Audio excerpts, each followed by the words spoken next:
Hey, what's up guys? It's Krishna here, back at it with another Pokemon Go PvP video. So in today's video, I'm just going to be showcasing a set of Ultra League battles where I use this solid budget team. Now I've been using this team and gaining points consistently over the last couple of days, and it's a team that's been working really well for me. It basically consists of Giratina, Snorlax, and Swampert. Now you must be thinking, looking at the moveset, that if the Giratina has the second charge move, how is it a budget team? Because it takes 100,000 dust and 100 candies to unlock it. But the truth is you don't really need that second charge move. I mean, I unlocked the ancient power on it just before it got nerfed, but you'll see me use it only once in this through the course of this video. I think in 90% of the situations, Dragon Claw should suffice, because even that Charmer matchups where you would want to be able to hit for neutral with either ancient power or Shadow Sneak, or even against the steel types, it's not really going to make that much of a difference. It's definitely going to make a difference in certain scenarios, but definitely if you can't afford it, you can definitely run without it. And like I said, in 90% of the situations, just having Shadow Claw and Dragon Claw should do the job for you. So we'll analyze different strengths and weaknesses of this team as we go along in this video and towards the end of it as well. And I'll explain through the course of this video why this team works so well and why most people can really afford to use it as well. So let's just get straight into the commentary. I make a switch into Snorlax because it has such a bad matchup against Alolan Muck. It's a safe switch. Again, Snorlax is a fantastic safe switch option, and I'm going to go straight for the Earthquake because they already burnt a shield. I want a pressure shield or pressure health. They decide to give up a shield, absolutely perfect for me because I still have Swampert at the back, which can pretty much one-shot this Alolan Muck right here. So unfortunately, they're going to be able to farm me for a bit of energy, but Snorlax is so bulky that it's hard to farm a Snorlax down with Snarl. So I'm going to be able to get off another Body Slam, and this is critical because now this Alolan Muck is within Hydro Cannon range, which is also pretty key. They're going to get off a charge move. I'm assuming this is a Dark Pulse, and I'm going to shield this up because I want to preserve some health on my Swampert. Out comes Giratina. So I'm going to build up a little extra energy and then switch into my own Giratina because Giratina has such a bad matchup against Alolan Muck. And my Swampert has a pretty positive matchup against Muck. So that's going to work out perfectly. But unfortunately though, we have a significant health disadvantage, which means that I'm going to go down pretty quickly.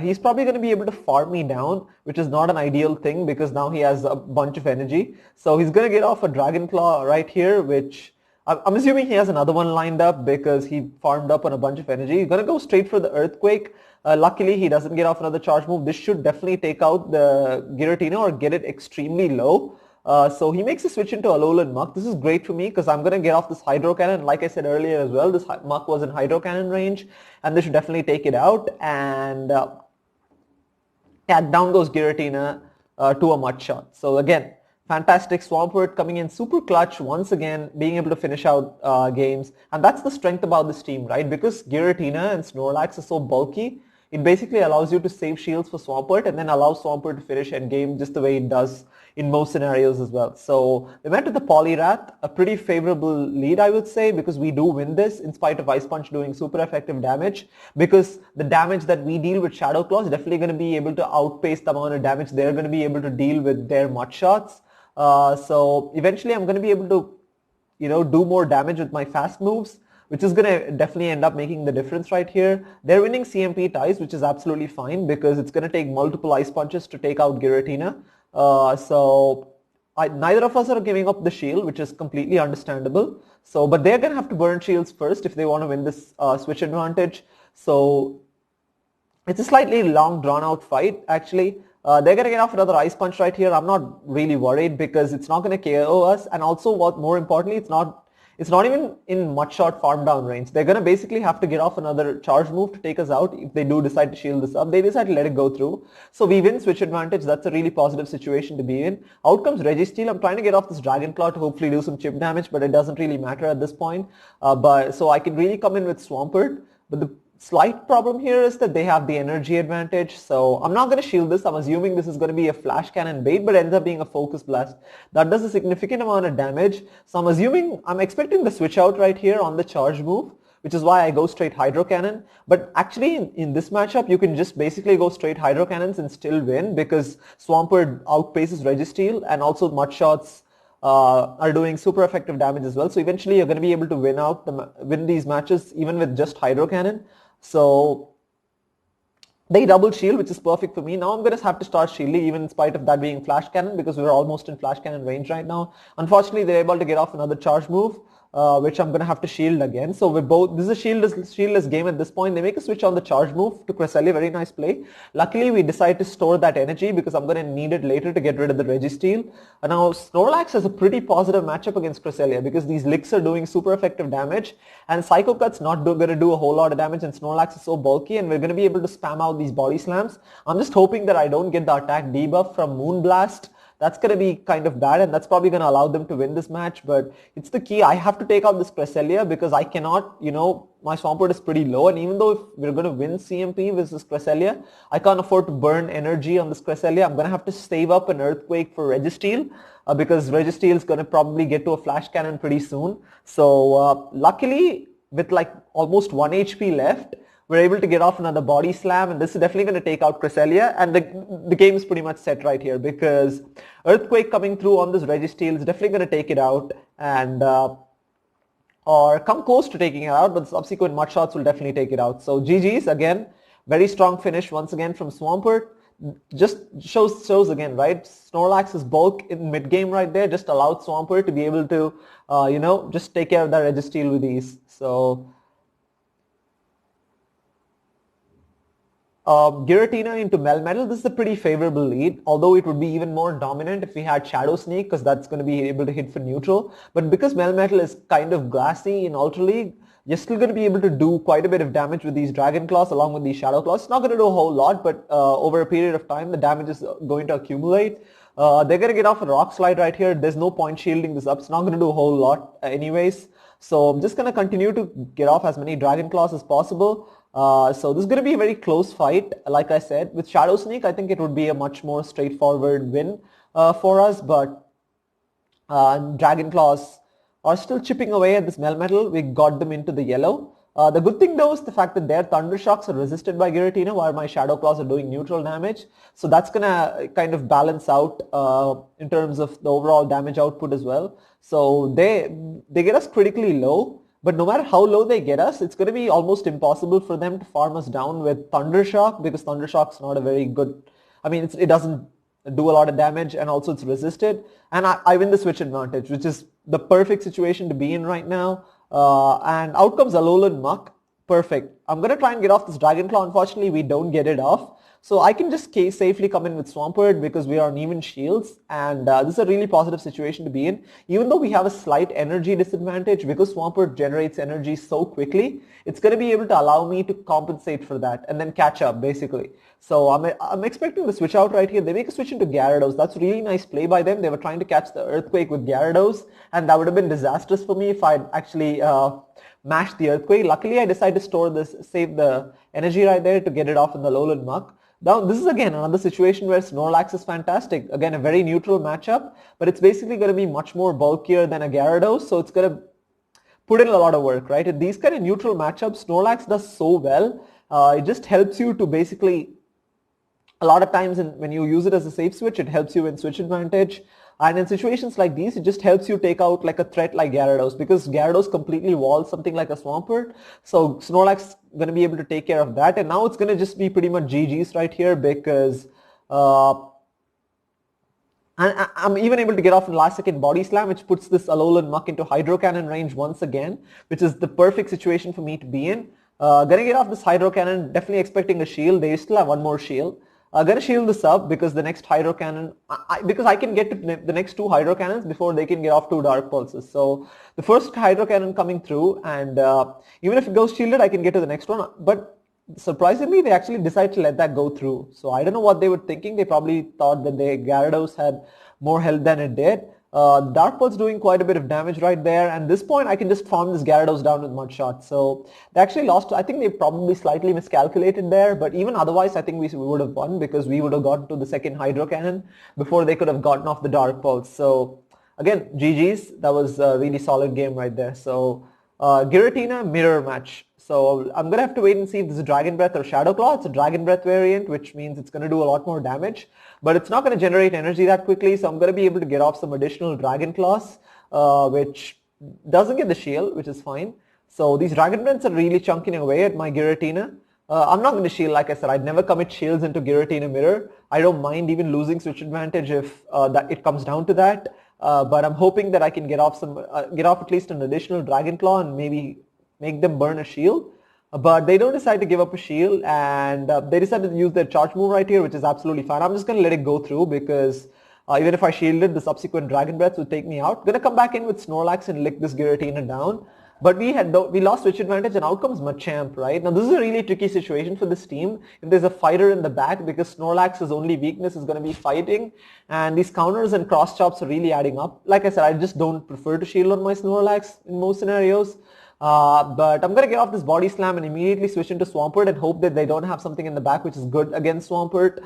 Gonna start shielding because these counters are really adding up and I don't want to get hit by multiple cross chops right here. But luckily, I'm going to be able to get off this Hydro Cannon. I'm hoping that he lets it go through because I don't want to take all this counter damage. But they decided to shield this up, which is fine. And there's a Cresselia in the back. Every time I save my Swampert for endgame and I see a Cresselia in the back, I'm like GG's, because Cresselia is an absolute monster. It's so tanky, and it's gonna take so many Hydro Cannons for me to be able to get rid of it. And because they have a shield, I feel it's better to go straight Hydro Cannon because I don't want to waste all that energy with them going for an Earthquake. But luckily they're using Confusion, or luckily or unluckily, because they're doing a lot of damage with it. But they're not going to be able to get off to their charge moves as quickly as they would if they were using Psycho Cut. But I think at the end of the day, it's still going to work out, and Cresselia still has a very positive matchup against Swampert. But luckily, I'm able to farm this thing down, which is the ideal situation to be in. And I'm going to get off this Hydro Cannon onto Machamp. They still have a shield, so this is going to be a very close match. So I make a switch into Snorlax to catch the charge move right here because I realized that my Swampert is going to be my win condition.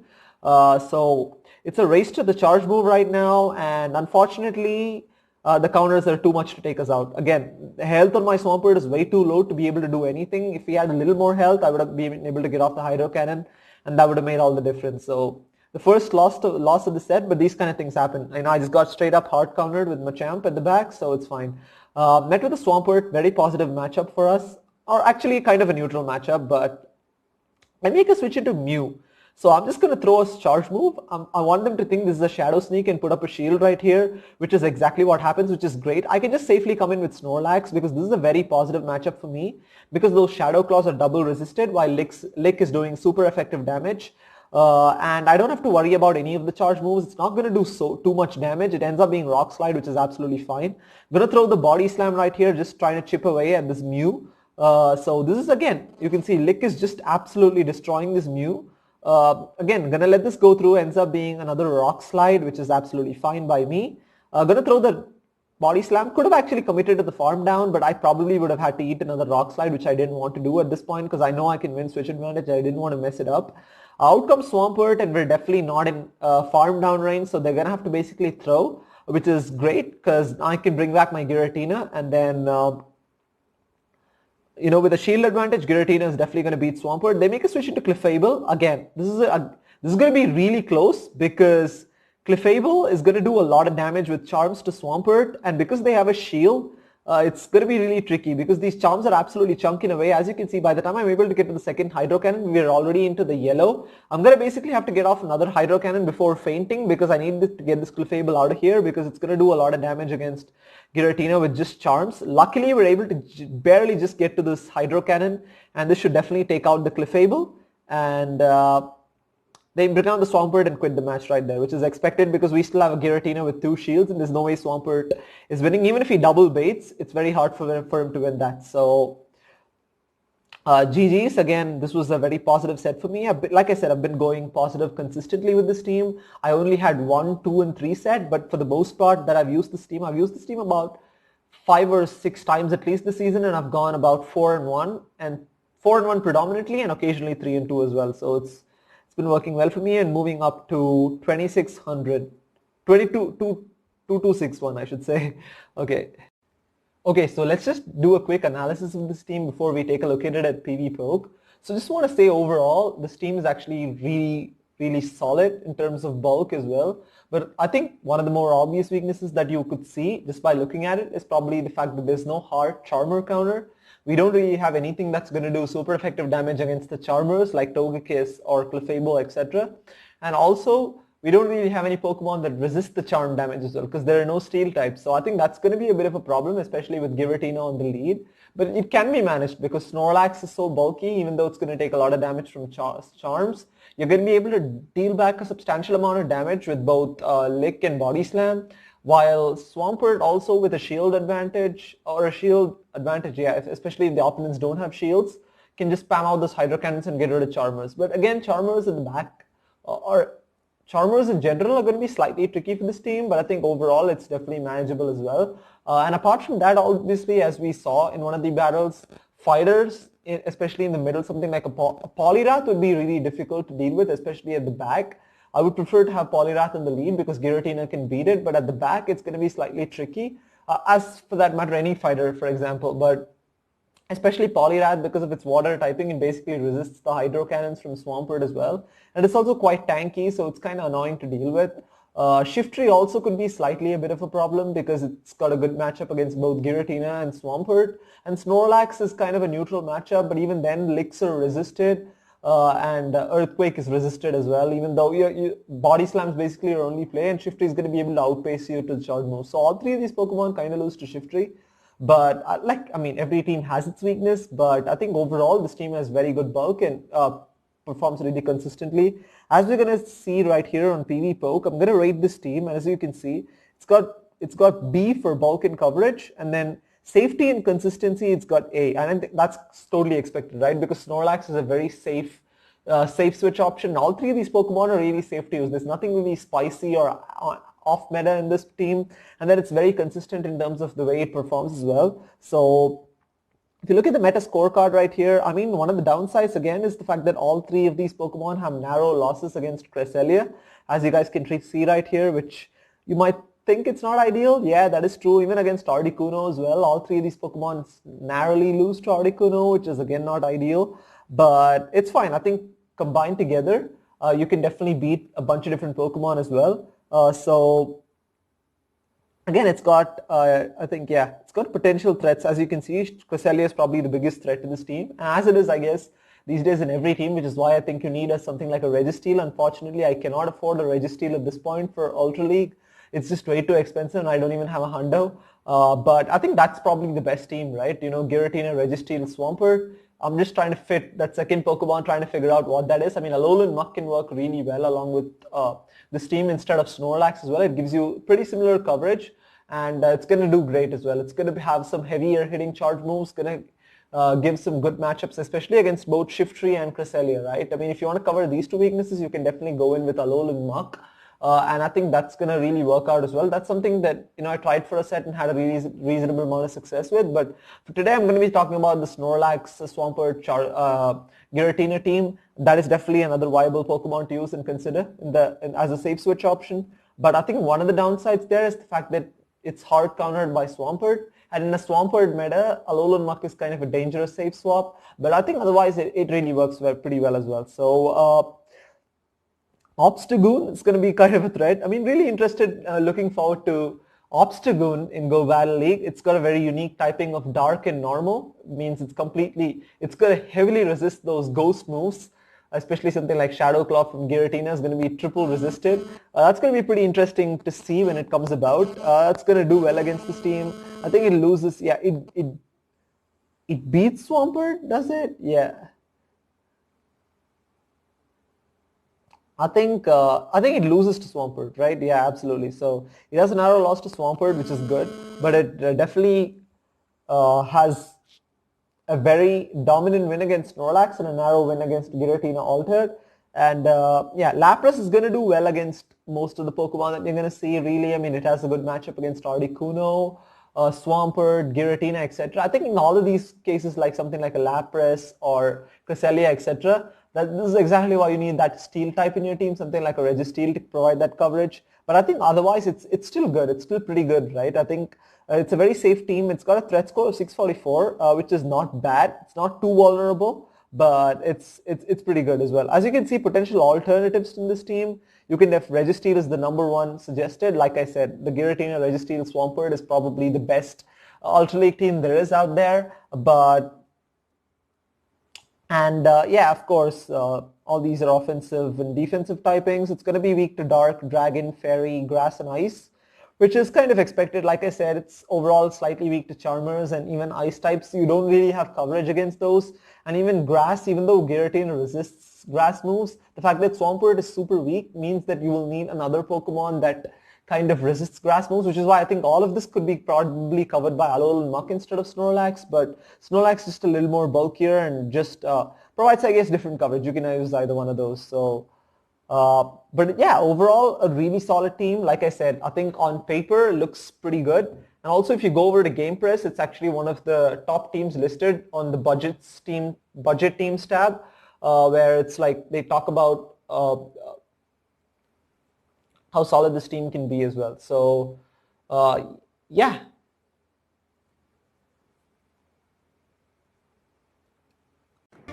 Also managed to catch my first Pokemon from the Galar region. It's a Galarian Stunfisk. Super excited to actually see how these Pokemon would work out in Go Battle League, especially this, Obstagoon, a Berserker, etc. It's going to be a lot of fun. So I guess that means that every single generation except for Gen 6 is now out. In Pokemon Go, we have at least one Pokemon from each generation except for Gen 6, but that's my favorite gen. Looking forward to that, and thank you so much for watching, and I'll see you soon.